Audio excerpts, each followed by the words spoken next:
Érase una vez, en un pequeño salón de clases lleno de colores y sueños, un niño llamado Juan.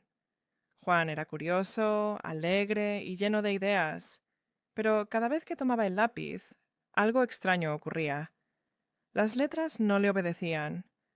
Donde debía escribir una B, aparecía una D. Las palabras se unían cuando no debían y se separaban cuando tenían que estar juntas. Su cuaderno parecía un laberinto que solo él podía ver, pero ni siquiera él entendía por qué. Su profesor, Pablo, lo observaba con preocupación. Pablo era un maestro dedicado, que amaba enseñar, pero ante el cuaderno de Juan no sabía qué pensar. ¿Era descuido?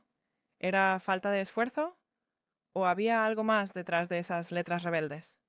Un día, Pablo decidió buscar respuestas, y lo que encontró cambió para siempre la manera en que miraba a Juan y a todos sus estudiantes. Lo que tenía Juan se llama disgrafía, y hoy, juntos, vamos a entender qué es, por qué ocurre y cómo se manifiesta en la vida real de niños como él. La disgrafía es un trastorno específico del aprendizaje que afecta la capacidad para producir texto escrito de forma precisa y fluida. No se trata de mala letra por descuido, ni de falta de inteligencia. Es una alteración neurológica real que compromete procesos cognitivos complejos que el cerebro necesita para escribir. Según Rosselli, Matute y Ardila, la disgrafía forma parte de los trastornos de la expresión escrita y se caracteriza por dificultades persistentes en la ortografía, la gramática, la puntuación y la organización del texto escrito.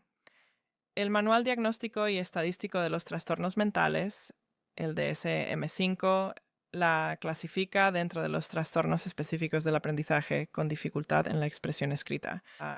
Para que se establezca el diagnóstico, deben cumplirse 4 criterios. Primero, dificultades en el aprendizaje y uso de habilidades académicas, a pesar de intervención dirigida. Segundo, que esas habilidades estén por debajo de lo esperado para la edad. Tercero, que las dificultades aparezcan en edad escolar. Y cuarto, que no se expliquen mejor por discapacidad intelectual, problemas sensoriales u otros trastornos mentales. Es importante aclarar que la disgrafía no es una condición aislada. Muchas veces coexiste con la dislexia, el trastorno por déficit de atención e hiperactividad, y otras dificultades del neurodesarrollo. Por eso, su diagnóstico e intervención requieren una mirada especializada. ¿Recuerdan a Juan? Juan no era perezoso. Juan tenía un cerebro que procesaba la escritura de manera diferente. Y eso tiene una explicación científica. ¿Por qué ocurre la disgrafía? Para responder esta pregunta, la neuropsicología nos ofrece varias teorías que explican los mecanismos cerebrales implicados. La primera es la teoría del procesamiento fonológico. Según esta teoría, la dificultad central está en la capacidad del cerebro para convertir los sonidos del lenguaje, llamados fonemas, en sus representaciones escritas, que son los grafemas. Cuando esta ruta fonológica falla, el niño no puede aplicar las reglas de correspondencia entre sonido y letra, lo que genera errores sistemáticos en la escritura. La segunda es la teoría del procesamiento visoespacial.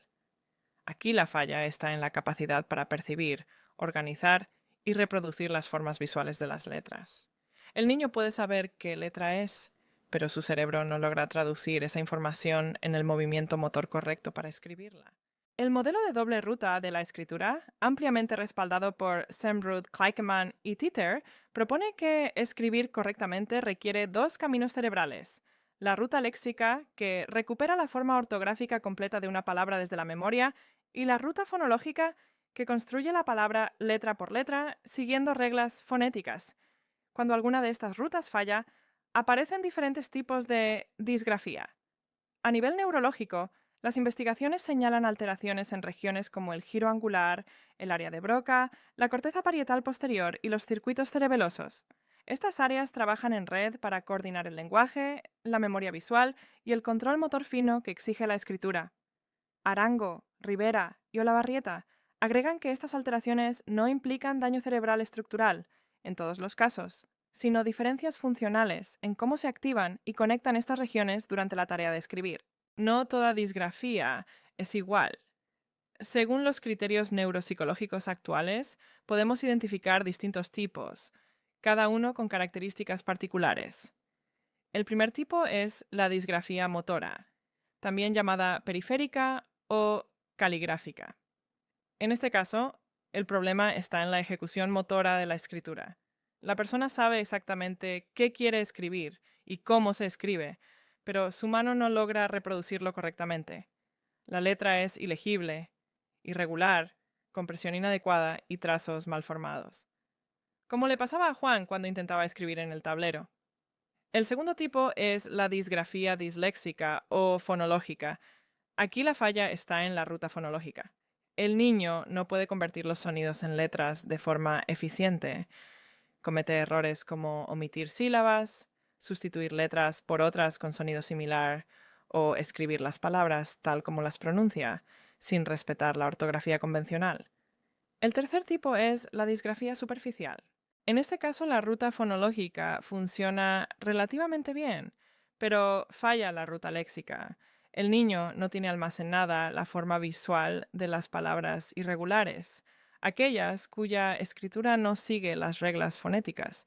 Escribe correctamente palabras regulares, pero falla en palabras que hay que memorizar.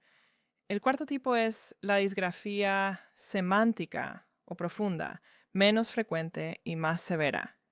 Aquí fallan ambas rutas, y el niño además comete errores semánticos, sustituyendo palabras por otras relacionadas en significado. Ahora bien, ¿cómo reconocemos la disgrafía en el aula? ¿Qué vemos en el cuaderno de Juan que nos indica que hay algo más que descuido?